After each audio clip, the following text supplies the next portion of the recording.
आवाज है तो है ना?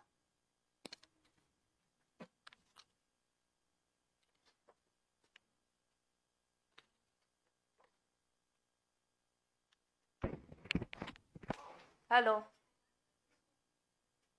ये तो है।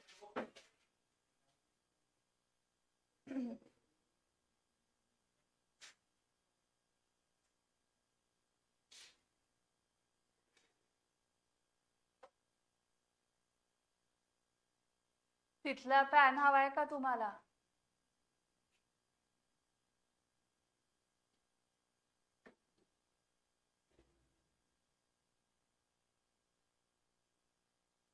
Final accounts of sole proprietor आप कंप्लीट करने वाले थे, करें? एक्सरसाइज क्वेश्चन केलंय का कोणी? एक्सरसाइज क्वेश्चन हाथ ऊपर करो जिसने किया है। ऑनलाइन स्टूडेंट्स आप चैट बॉक्स में बता सकते हो अगर आपने किया है नहीं किया है।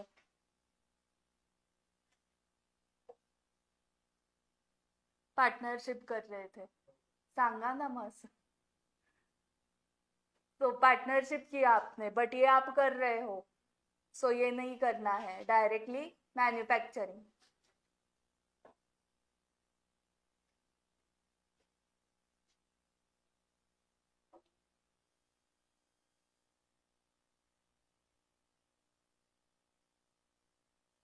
ये so final accounts of manufacturing entity start कर रहे हैं। सो इसमें एक ही अकाउंट ऐड होगा, कौन सा? Manufacturing account. सो आप देख रहे हो फाइनल अकाउंट्स में क्या क्या है।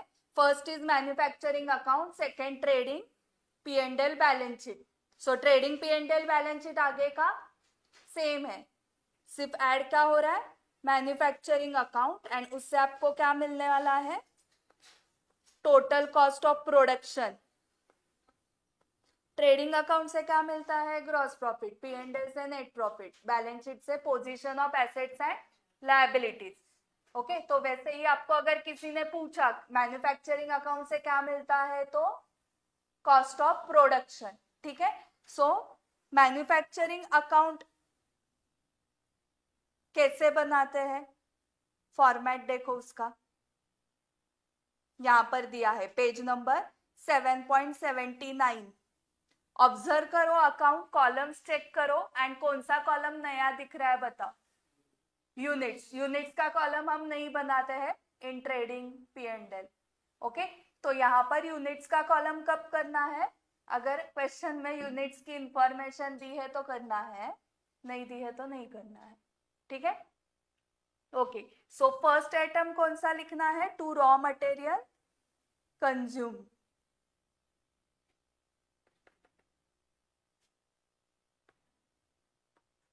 To raw material consume. Okay, अभी यहां पर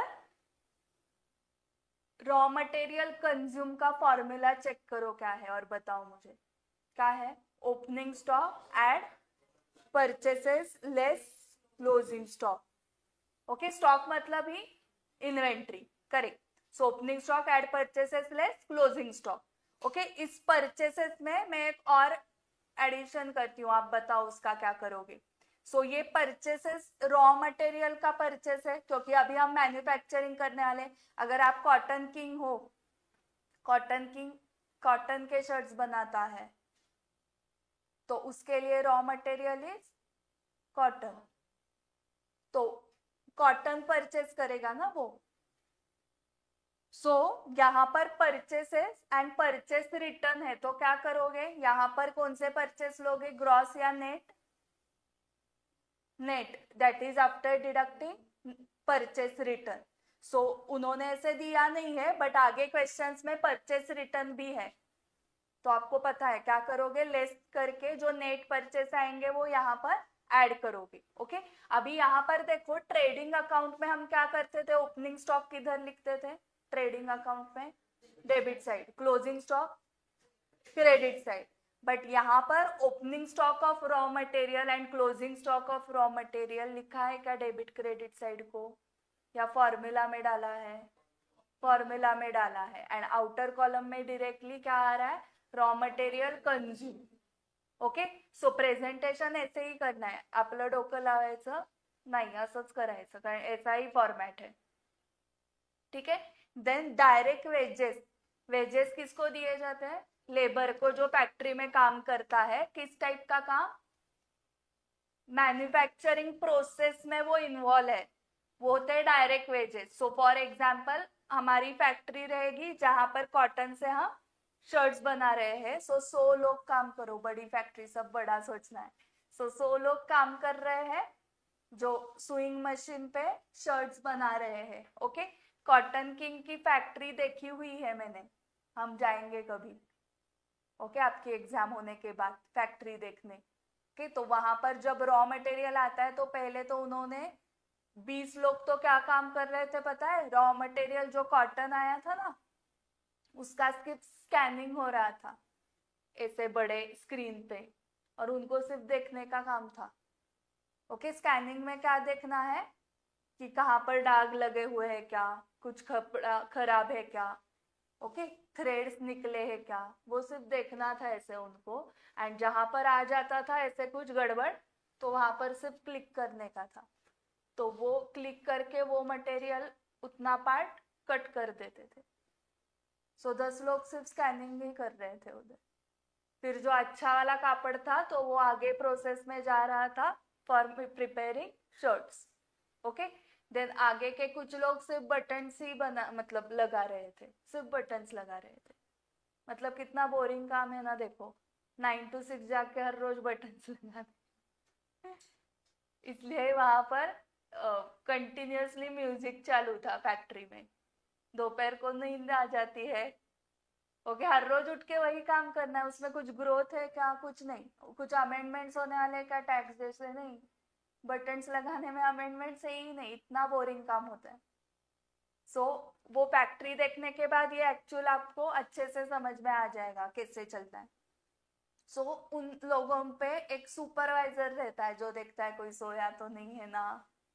ओके, सो वो वाला जो सुपरवाइजर है that is indirect wages. Okay, so indirect wages नीचे देख रहे हो आप, इनडायरेक्ट एक्सपेंसेस में वो सब आ जाता है. डायरेक्ट वेजेस जो डायरेक्ट काम कर रहे लोग, बट उनके ऊपर जो सुपरवाइजर है वही सो गया तो ओके, फिर सीसीटीवी से मैनेजर केबिन में बैठ के वो चेक करता है, वो सो गया तो कंपनी ओनर देखता है, ओनर ही सो रहा है तो कंपनी नहीं चलेगी. सो डायरेक्ट वेजेस और इनडायरेक्ट वेजेस डिफरेंस समझा आपको. फैक्ट्री के बाहर वॉचमैन होगा, उसकी जो पेमेंट है वो इनडायरेक्ट वेजेस. वो डायरेक्टली प्रोडक्शन का काम नहीं कर रहा है बट वो इनडायरेक्टली रिलेटेड टू प्रोडक्शन है.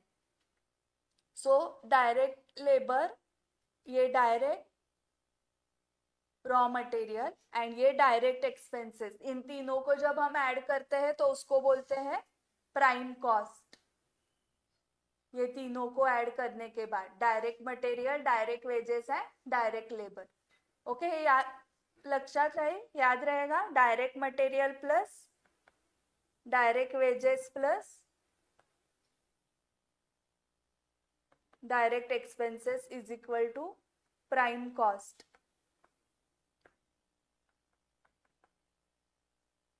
तो आपको सीक्वेंस याद रखना पड़ेगा. हाँ, जैसे आप बैलेंस शीट में ऊपर फिक्स एसेट्स, नीचे करंट एसेट्स, वैसे मैन्युफैक्चरिंग अकाउंट में ऊपर प्राइम कॉस्ट, सब डायरेक्ट डायरेक्ट, एंड नीचे क्या, फिर डायरेक्ट के बाद इनडायरेक्ट.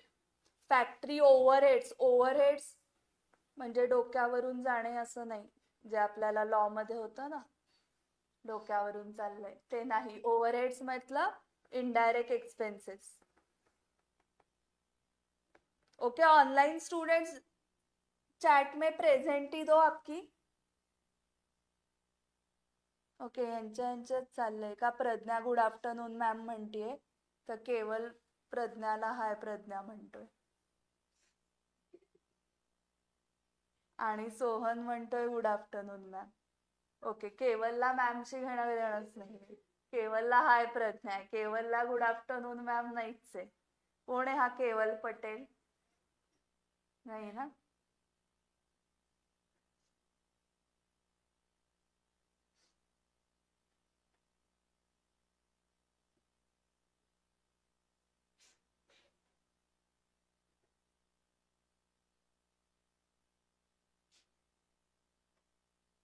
सो प्राइम कॉस्ट के बाद इनडायरेक्ट एक्सपेंसेस स्टार्ट होते हैं। इनडायरेक्ट एक्सपेंस का दूसरा नाम है ओवरहेड्स।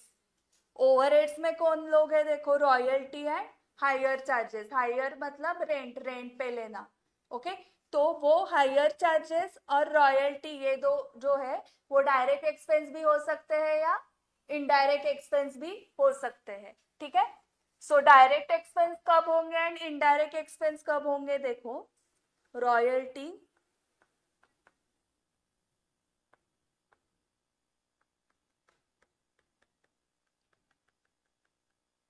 ओके, लेखी गप्पा मारू नका।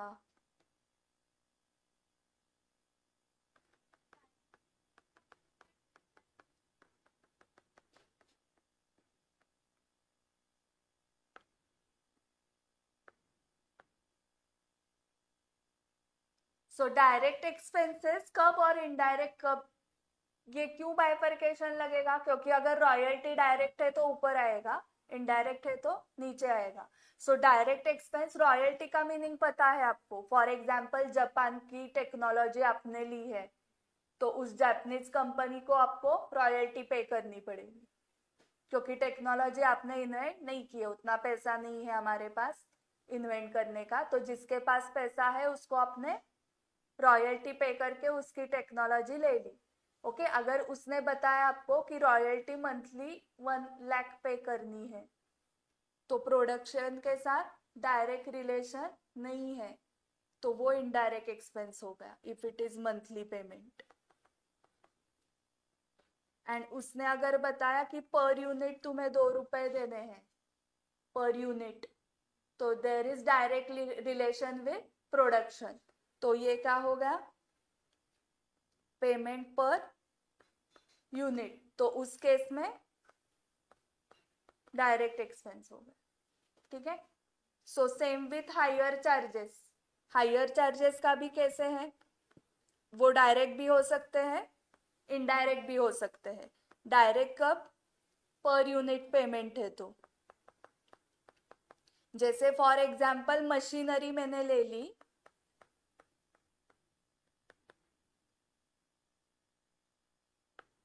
और उसका रेंट मंथली देना है हमें,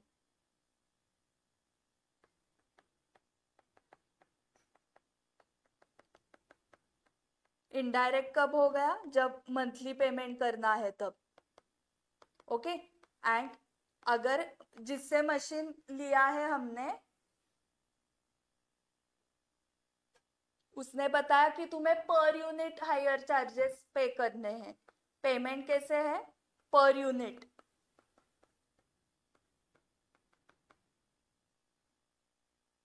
तो उस केस में वो हो गया direct expense. Okay, higher charges का समझा, रॉयल्टी का भी समझा कि वो डायरेक्ट भी हो सकते हैं, इनडायरेक्ट भी हो सकते हैं।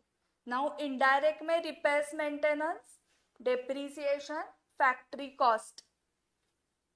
ओके, फैक्ट्री कॉस्ट में क्या क्या आ सकता है, फैक्ट्री का रेंट, अगर खुद की है तो डेप्रीसिएशन फैक्ट्री का, खुद की नहीं है तो रेंट, इलेक्ट्रिसिटी, इंश्योरेंस, ये सब फैक्ट्री कॉस्ट है।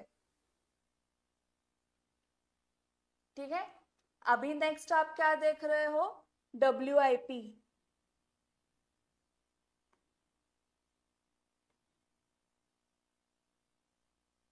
To opening work in progress, and credit side को है by closing work in progress. Work in progress से समझा होगा आपको, अनफिनिश गुड्स, मतलब शर्ट बनाना चालू किया है और आज 31 मार्च आ गया, तो जो शर्ट्स कंप्लीट हुए हैं वो फिनिश गुड्स, एंड जो कंप्लीट नहीं हुए आधे अधूरे हैं, ओके, वो क्या है, वर्क इन प्रोग्रेस, WIP है। तो WIP का जो ओपनिंग क्लोजिंग है वो आप फिनिश गुड्स जैसे लिखा है देखो, डेबिट को ओपनिंग, क्रेडिट को क्लोजिंग, बट रॉ मटेरियल का वैसे नहीं है। हाँ, ओपनिंग क्लोजिंग रॉ मटेरियल का फॉर्मूला में है। ओके, एंड फिनिश गुड्स का ओपनिंग क्लोजिंग दिख रहा है क्या इधर, फिनिश गुड्स जो शर्ट्स बन चुके हैं पूरे, उसका ओपनिंग क्लोजिंग इधर नहीं दिख रहा है, फिर वो कहां पर होगा? Opening closing trading account. सो मैन्युफैक्चरिंग में सिर्फ रॉ मटेरियल है WIP एंड वहां पर finish goods. Okay, so traded goods and finished goods. Okay, traded goods किसके पास होते हैं? ट्रेडर के पास। एंड फिनिश गुड्स किसके पास होते हैं? मैन्युफैक्चरर के पास। ओके, कॉटन किंग खुद मैन्युफैक्चर कर रहा है तो उसके पास फिनिश गुड्स है। फॉर एग्जाम्पल सिलाई, जय हिंद, ये पता है दुकान आपको सब। सो सिलाई में क्या है, अगर उनका मैन्युफैक्चरिंग नहीं है, फॉर एग्जाम्पल मुझे नहीं पता है एक्चुअली सिलाई खुद मैन्युफैक्चरर है या नहीं है, बट हम यहाँ पर एग्जाम्पल के लिए ले रहे हैं कि वो ट्रेडर है सिर्फ, तो उस केस में क्या होगा? उसके ट्रेडेड गुड्स होंगे, क्योंकि वो शर्ट्स होलसेल में परचेस करता है, रिटेल में सेल करता है। ओके, सो ट्रेडर बोलेगा ट्रेडेड गुड्स, मैन्युफैक्चरर बोलेगा फिनिश गुड्स। ओके, सो मैं क्वेश्चंस जो पूछ रही हूँ उसको आंसर्स दो, इससे नींद नहीं आती है, या पानी पीना है, या बाहर जाके मुंह धो के आना है। मी इथे ओरडत नाहीये, मी सांगतेय खरंच काय करायचं असतं ते. आम्हालाही झोप यायची तेव्हा आम्ही हेच करायचो. फक्त आम्हाला सर नाही सांगायचे, आम्ही आमचंच हे करायचो, पाणी प्यायचो, सर जे बोलतात तेच आपण पण बोलायचं. आणि सर बोलत असतात, मॅम बोलत असतात म्हणून आम्हाला झोप येत नाही. मी पण बसले तर मलाही येईल आता झोप, नुसतं असं बसून राहिलं. कारण नुसतं बसायचंच आहे ना, मग झोप येणारच, नॅचरल आहे. मी पण बसले तरी, आणि आता AC लावला आपण तर मस्तच 1 ते 4. ऑलरेडी पुण्यात आहोतच आपण, त्यामुळे हक्कच येतो आपला. सो क्लोजिंग WIP, ओपनिंग WIP के बाद यहाँ पर और एक चीज दिख रही है, ट्रेडिंग मैन्युफैक्चरिंग अकाउंट के क्रेडिट साइड को और क्या दिख रहा है? 2 चीजें याद रखनी हमें, एक तो क्लोजिंग WIP हो गया और दूसरा क्या दिख रहा है? By product at NRV।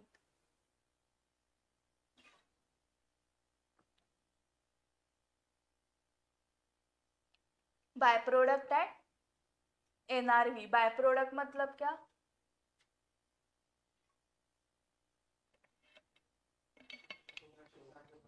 हाँ, प्रोडक्ट के साथ जो बनता है वो। ओके, सेम प्रोसेस से, उसके लिए अलग मैन्युफैक्चरिंग प्रोसेस नहीं है, एंड वो बनाने का इंटेंशन भी नहीं था, वो बन गया ऐसे ही। ओके, सो आप स्टील मैन्युफैक्चरिंग में जो स्टील का, जिसको हम भंगार बोलते हैं, ओके, तो वो क्या हो गया? बाय प्रोडक्ट हुआ। और कौन सा बाय प्रोडक्ट है? Molasses is a byproduct in sugar factory manufacturing. Buttermilk is the byproduct of a dairy which produces butter and cheese. Okay, so ये इनको एक्चुअल क्या बनाना है? लोणी, बटर, बट वो बनाते बनाते बटर मिल्क आ रहा है। बटर मिल्क बाय प्रोडक्ट है, उसकी कॉस्ट 0 है बनाने की, और वो अमूल वाले सेल करते हैं 10 रुपए का टेट्रा पैक बटर मिल्क का, और हमें लगता है कितना सस्ता है, उनके लिए कॉस्ट ही 0 है उसकी। Okay, as a commerce student ये पता होना चाहिए आपको। सो उनका सिर्फ ऍडव्हर्टाइजमेंट, पैकिंग काही खर्चा आहे ना. ताक 10 रुपयाला का मिळतं? कारण मेन लोणी बनवतायत ते. ये तो बाय प्रोडक्ट आ रहा है और इसको भी लोग ले रहे हैं बाय प्रोडक्ट को, तो वो सेल कर रहे हैं. ओके, मोलासिस आप सर्च करो. काकवी मराठीत माहितीये का कोणी इथं? सातारा, सांगली, कोल्हापूरचे आहेत का? त्यामुळे नाही माहिती. वहां पर शुगर मैन्युफैक्चरिंग होता है ज्यादा. शुगर केन फार्म्स किधर है? उस साइड में ज्यादा है, सांगली, सातारा. तो शुगर केन जहां पर है फार्म्स, वहां पर शुगर मैन्युफैक्चरिंग फैक्ट्रीज भी है. तो वो शुगर मैन्युफैक्चर करते वक्त मोलासिस एक प्रोडक्ट निकलता है. तुम्हाला जॅगरी माहितीये, गुळ, त्याचा लिक्विड फॉर्म इमॅजिन करा, दॅट इज मोलासिस. ओके, जो सेल होता है proper.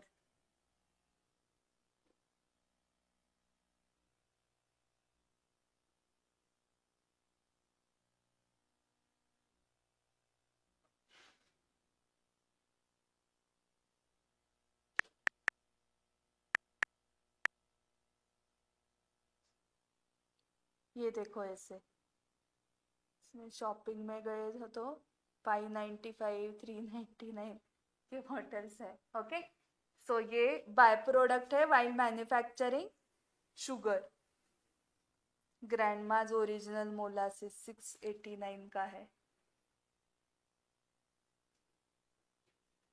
Urban platter pomegranate molasses.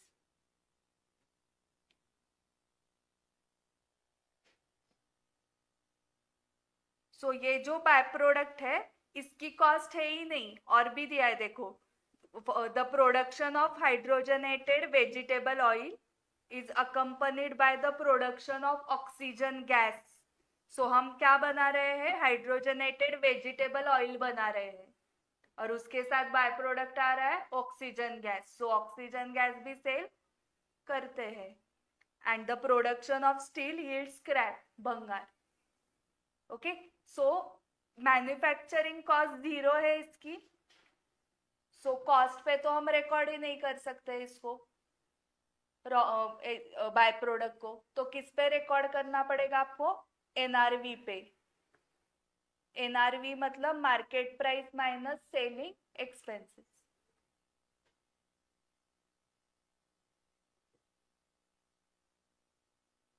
So ये अगर है तो आएगा ना, बाय प्रोडक्ट है ही नहीं आपके मैन्युफैक्चरिंग प्रोसेस में। शर्ट के इसमें होगा क्या या नहीं होगा, क्या बचता है शर्ट प्रिपेयर करने के बाद, कपड़ा बचता है ना, तो वो सेल होता है स्क्रैप। उससे भी क्या क्या डेकोरेटिव चीजें बनाते हैं लोग। ओके, अपसाइकल रिसाइकल ये वो करके। सो इतने दो ही चीजें कहाँ पर आ रहे हैं, क्रेडिट साइड को। एंड देन इसकी टोटल लेनी है डायरेक्टली, एंड वो जाएगी बाय ट्रेडिंग अकाउंट। ये देखो, वो हो गया कॉस्ट ऑफ प्रोडक्शन।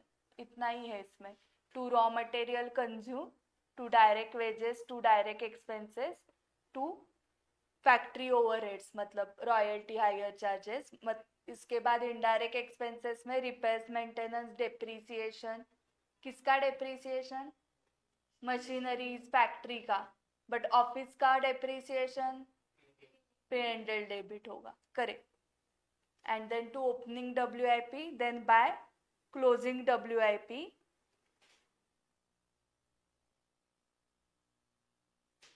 और क्या है, by products at NRV.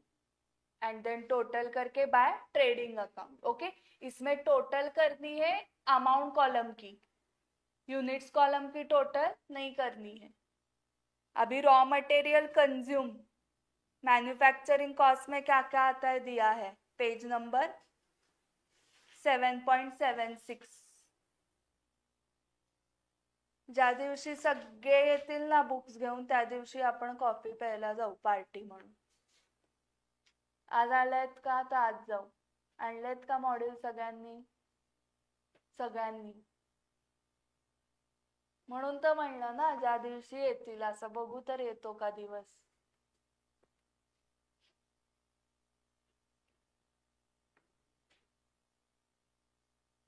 Coffee साठी तरी आणणार आहे पुस्तक। Manufacturing cost are classified into raw material consume, त्याचा फॉर्म्युला आठवतोय का कोणाला, opening inventory add purchases less closing inventory, plus direct manufacturing wages, plus direct manufacturing expenses, plus direct manufacturing cost, plus indirect manufacturing expense और manufacturing overhead. सगळं झाल्यावर आपल्याला मिळणार total manufacturing cost. Formula येतोय।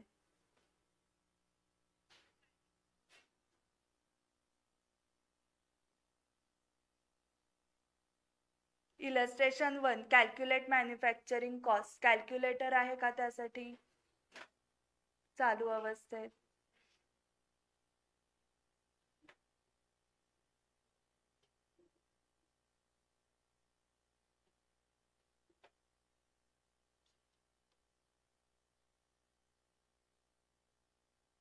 करा calculate.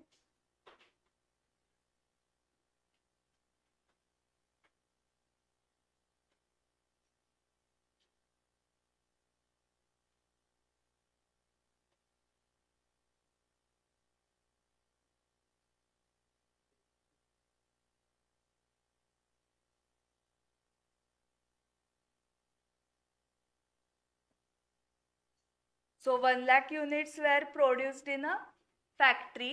Per unit material cost was rupees 10 and per unit labor cost was 5. That apart, it was agreed to pay royalty at rupees 3 per unit to the Japanese collaborator who supplied technology. So first wala raw material 10 lakh. Direct wages 5 lakh. Direct expense हाँ मतलब royalty क्या 3 lakh. So total 18 lakh. So असा प्रश्न येत नाही हा exam मध्ये.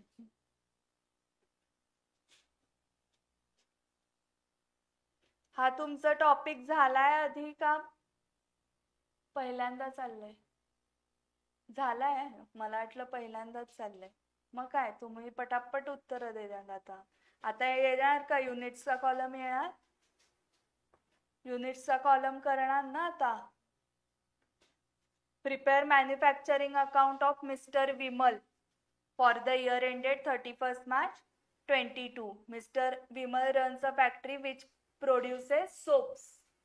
Following details were available in respect of his manufacturing activities for the year ended 31st March 22. Opening WIP कुठे येईल? Debit. Closing credit. Opening inventory of raw material, closing inventory of raw material, purchases हे 3 मिळून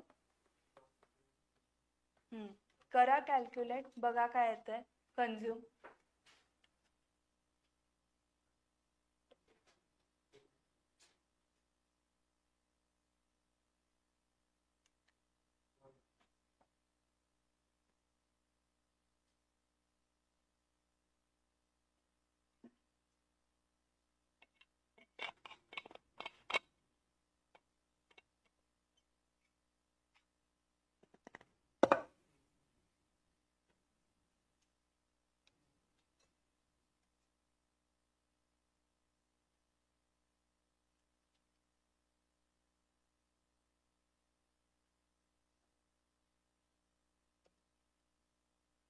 किती येतंय?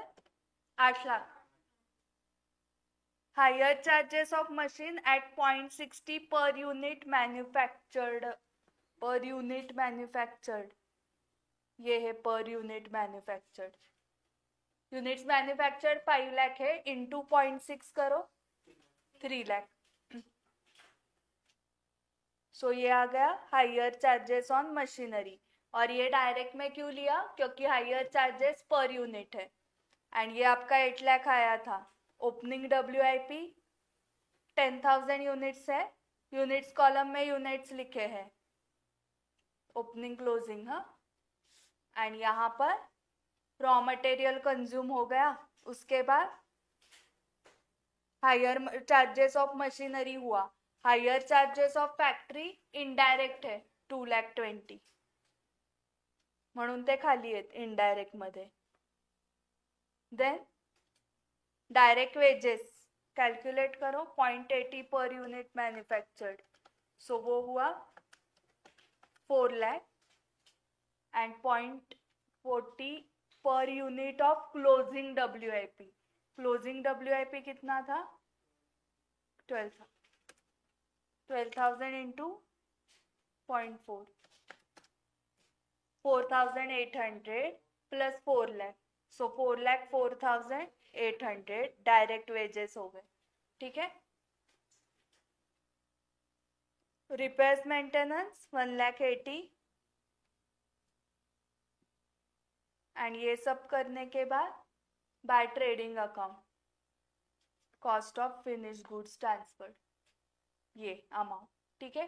5 lakh amount, देखो इसकी total नहीं करनी है युनिट्स कॉलम की, टोटल करके कुछ भी फायदा ही नाही आहे, त्याचा काही मिनिंगच येत नाही. 10,000 रॉ मटेरियल ओपनिंगचं आहे, रॉ मटेरियल नाही WIP. सो क्लोजिंग WIP 12,000, त्याच्यात 5 लाख फिनिश गुड्स मी ऍड केले, तर काय अर्थ झाला, त्याचा काहीच अर्थ नाही झाला. Okay, closing WIP 12,000 units plus closing नहीं है वो 5 लाख मैन्युफैक्चर्ड शर्ट्स, इसको ऐड करके कुछ मीनिंग नहीं है, इसलिए यूनिट्स कॉलम की टोटल नहीं लेनी है. ठीक है.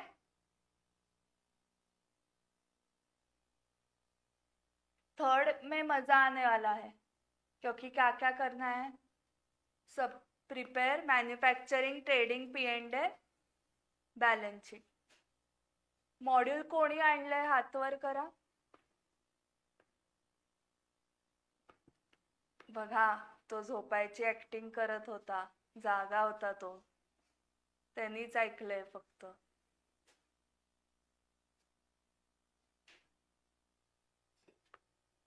श्रावण बाय श्रवण.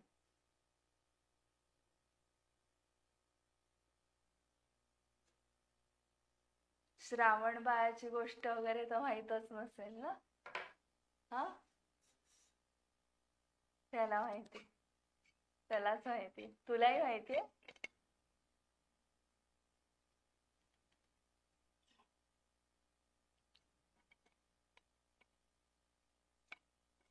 उसके पेरेंट्स को किसने मारा था?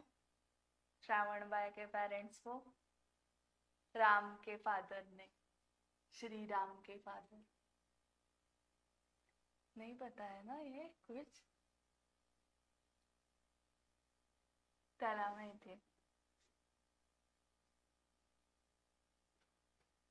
श्रावण बाय के पेरेंट्स ब्लाइंड थे, ब्लाइंड पेरेंट्स.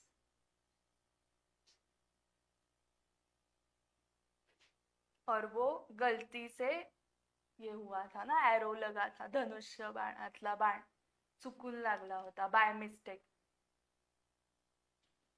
सो वो शाप दिया था वो पेरेंट्स ने, ब्लाइंड पेरेंट्स ने, मरते वक्त श्री राम के फादर को, कि तुम्हारा भी मृत्यु उसी की वजह से होगा, पुत्र शोक की वजह से. सो जब वनवास को श्री राम जाते हैं ना, तब उसके फादर की डेथ होती है.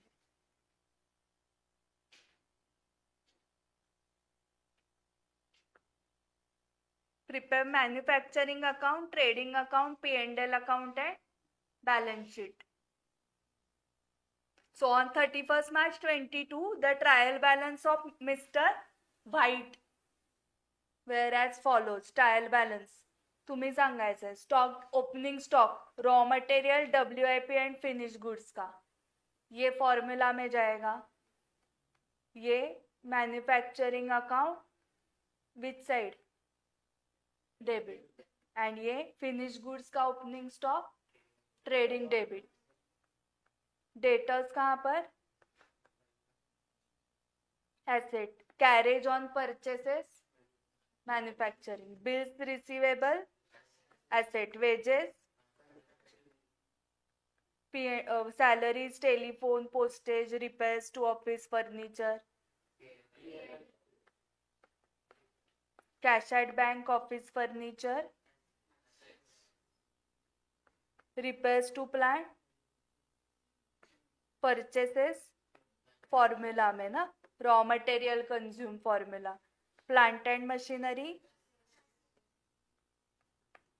जनरल एक्सपेंसेस, ये दोनों को एडजस्टमेंट्स है. Sundry creditors, bills payable, sale of scrap, manufacturing credit मतलब वो by product, commission received, provision for bad and doubtful dates.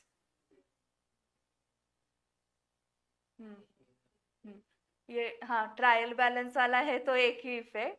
So deduct from debtors. Capital account, sales,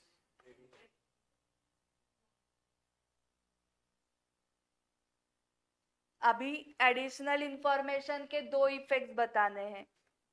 raw material का closing stock, ये सबके closing stock ही है. Raw material, finish goods, semi finish goods. Raw material के दो effects formula में है. Asset side, trading account asset side, manufacturing account asset side, trading credit, manufacturing credit. Salaries and wages unpaid for March 22 were respectively 900 and 2000.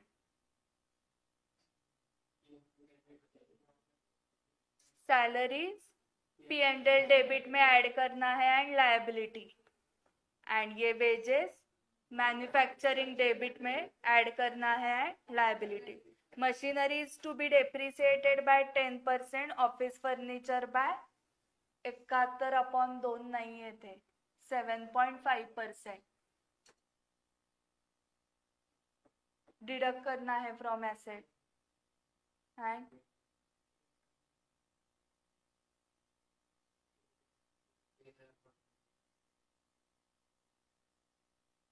Machinery का manufacturing account debit, office furniture का P&L account debit and deduct from assets. Provision for doubtful debts is to be maintained at 1% of sales. Sales का 1%. दो effect.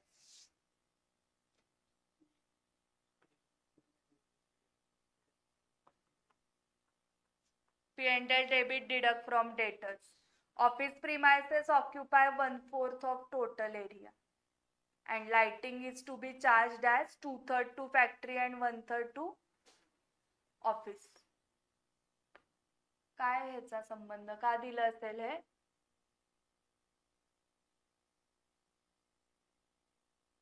पूरा question देखो start to and.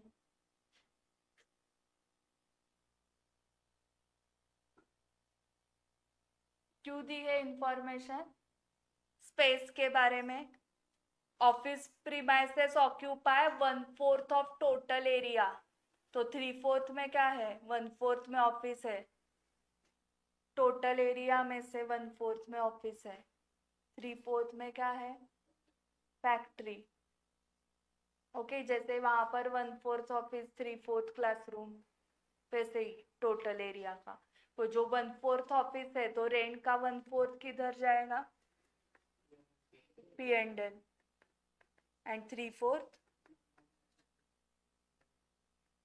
And वैसे ही lighting का 1/3 2/3 है ना कुछ, तो 1/3 ऑफिस को, 2/3 मैन्युफैक्चरिंग,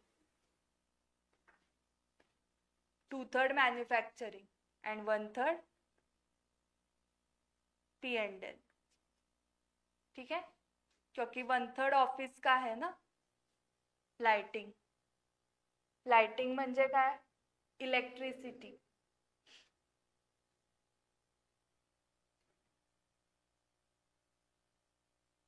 एंड मैन्युफैक्चरिंग अकाउंट का जो भी बैलेंस आएगा वो जाएगा ट्रेडिंग डेबिट को. सो ट्रेडिंग में कुछ है ही नहीं. देखो, opening stock of finished goods, closing stock of finished goods, sales, and ये तो सब इधर से आ ही गया है ना मैन्युफैक्चरिंग अकाउंट से. So directly gross profit, then P&L. So ये एग्जिस्टिंग प्रोविजन लेस की पता है ना, जो ट्रायल बैलेंस में होती है, एंड ये नई वाली. सो जो डिफरेंस है वो P&L डेबिट.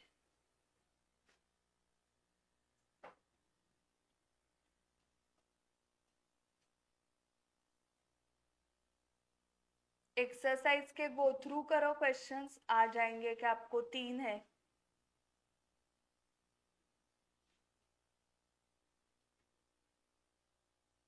इसमें सिर्फ क्या प्रिपेयर करना है? मैन्युफैक्चरिंग ना, सिर्फ मैन्युफैक्चरिंग अकाउंट. चेक करो आ रहा है क्या.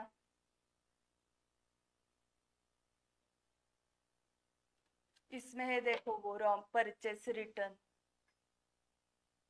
वो सब फॉर्मूला में जाएगा ना, opening WIP, closing WIP, manufacturing debit, manufacturing credit, raw material में परचेस रिटर्न है.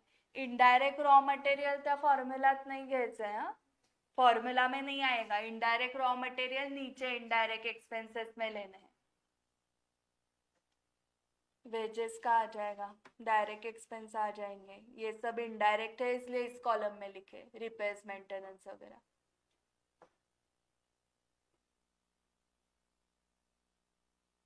By product at selling price, selling expenses अगर जीरो है ना, सेलिंग एक्सपेंसेस जीरो है तो MRP ही NRV हो जाएगा. सो डन है, फर्स्ट क्वेश्चन आ जाएगा. उसमें सिर्फ क्या करना था, मैन्युफैक्चरिंग अकाउंट. सेकंड में manufacturing account, creditors account, trading account provided. Missing figures, there are certain figures missing.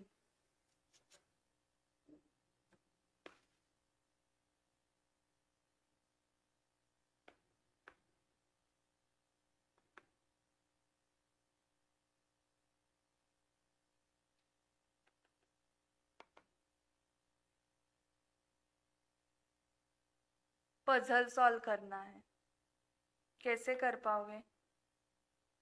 Raw material में क्या क्या मिसिंग है, सिर्फ ओपनिंग दिया है, बाकी सब मिसिंग है. क्रेडिटर्स में ओपनिंग क्लोजिंग दिया है, पेमेंट दिया है. करो कैलकुलेट.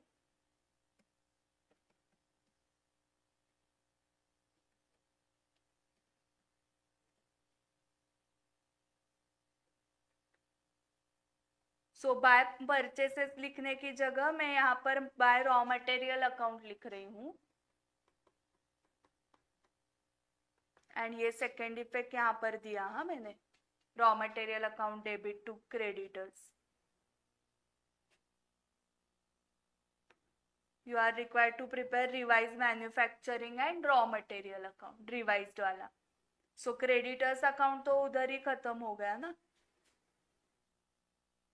हो गया ना. क्रेडिटर्स अकाउंट से हमें क्या मिला, परचेसेस. अभी भी ये दोनों रिमेनिंग है in raw material. Additional information देखो, purchase of machinery worth ₹10 lakh has been omitted.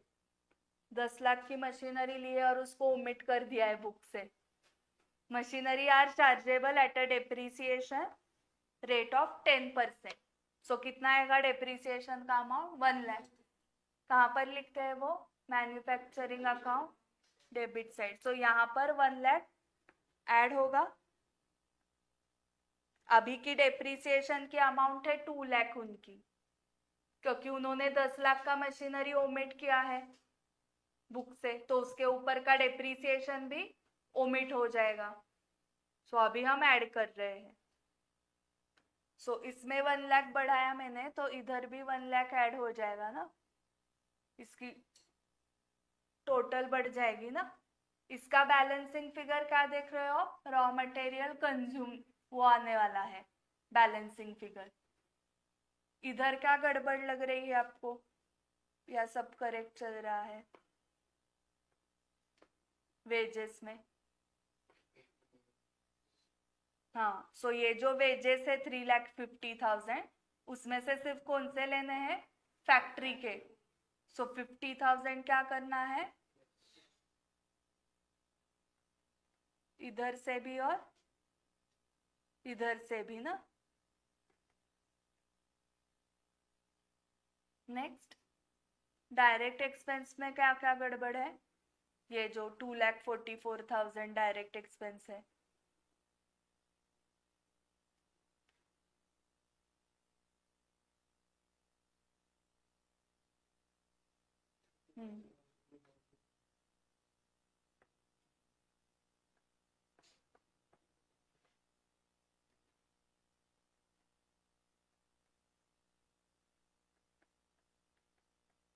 और ये दो ठीक है ना.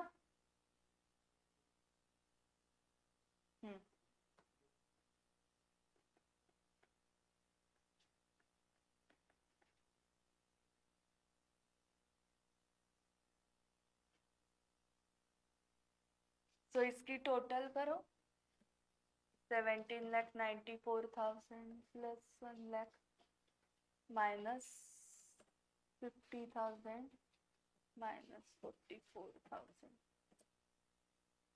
18 लाख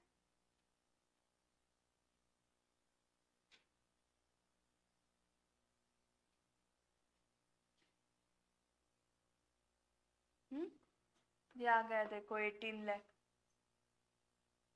ठीक है, सो इधर की अमाउंट 18 लाख चाहिए ये, और ये भी सब एडलेस हो गए ना, वेजेस डेप्रिसिएशन डायरेक्ट एक्सपेंस, इसमें एडलेस कर दिया हमने।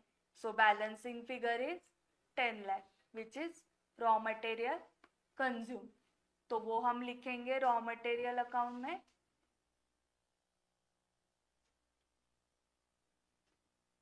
10 लाख।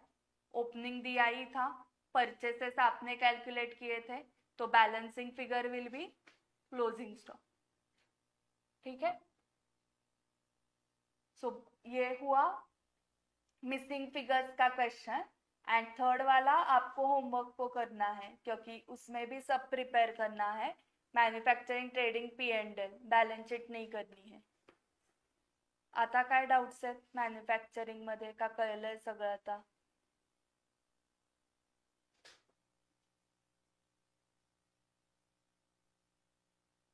ओके, सो कल हम accounts from incomplete record start करेंगे। त्यासाठी तुम्ही काय घेऊन याल सगळे? कुठलं मॉड्यूल, पहिलं का दुसरं?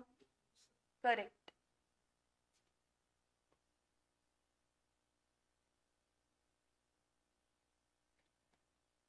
सो टेस्ट लिखने वाले हो ना अभी, और क्या करोगे? पार्टनरशिप की टेस्ट है आज, और कौन सी नहीं है ना? नहीं ना, ओके। सो कल का टाइमिंग कैसे रहेगा बताओ?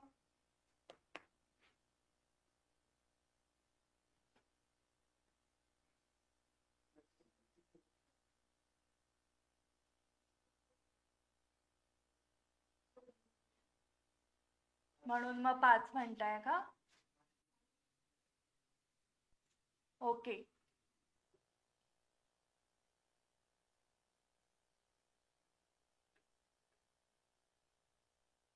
किती वाजल्यापासून 5:30?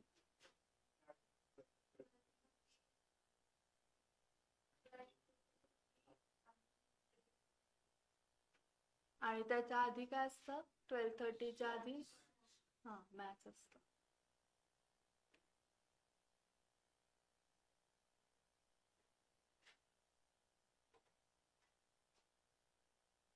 उद्या काय तारीख आहे? 30 वेडनेसडे। ठीक है, फिर कल नहीं लेते हैं अकाउंट्स का क्लास, बट आप ये कंप्लीट करो। ये भी बाकी है आपका, और ट्रेडिंग वाला भी बाकी है। So final accounts of sole proprietor हो गया। फिर 31st को मिलेंगे ना हम डायरेक्टली, थर्सडे को। तब आप मॉड्यूल 2 लेके आ जाओ। सीक्वेंस क्या रखना है? Accounts from incomplete records, then partnership, then company accounts, then NPO। Done. आणि डेप्रिसिएशनचं काय आहे? इन्व्हेंटरीचं काय आहे? हां, ते राहिलंय?